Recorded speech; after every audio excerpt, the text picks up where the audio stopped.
Hi everyone, I just wanted to pop in and say hello and just to let you know if you need absolutely anything as you proceed with the course, be sure to let me know.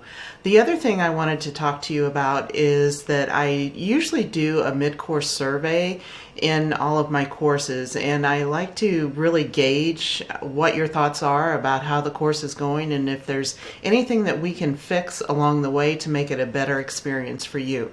So I am asking if you would kindly complete a Survey Monkey for me. It's only 5 questions, and over time I've learned that it takes about 3 minutes to complete the survey. So your feedback is so valuable to me because I help to make the course better, I hope, for each and every class, as well as for the next time around. So you have a say-so in how the course evolves over time, and this course is really based on quite a bit of feedback that I've received from previous students, so you're gaining benefits from their feedback as well.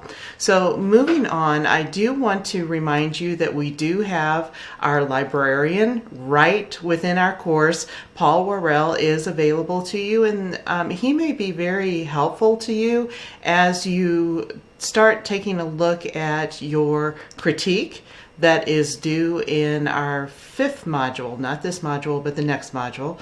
So he may be able to help you with some resources and finding studies for that particular assignment, as well as when we look at doing the final synthesis paper too. And also setting the stage for you to really refine those skills as far as being very sometimes the searches are time consuming, and he can give you tips to really help you as far as the time that it takes for those searches. So just know he's there to help you, and please do access him. And if you feel comfortable, use the discussion board to access his expertise, so to speak, because then others can learn from your questions or your inquiries as well.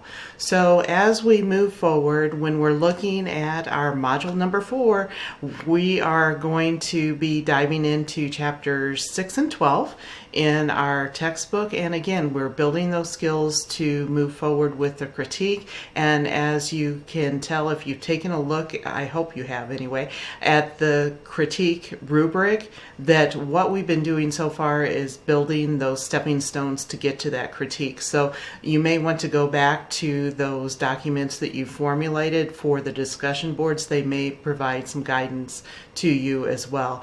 So as we move forward, just make sure if you have any questions or if I can help you in any way, just let me know. Take care now. Bye-bye.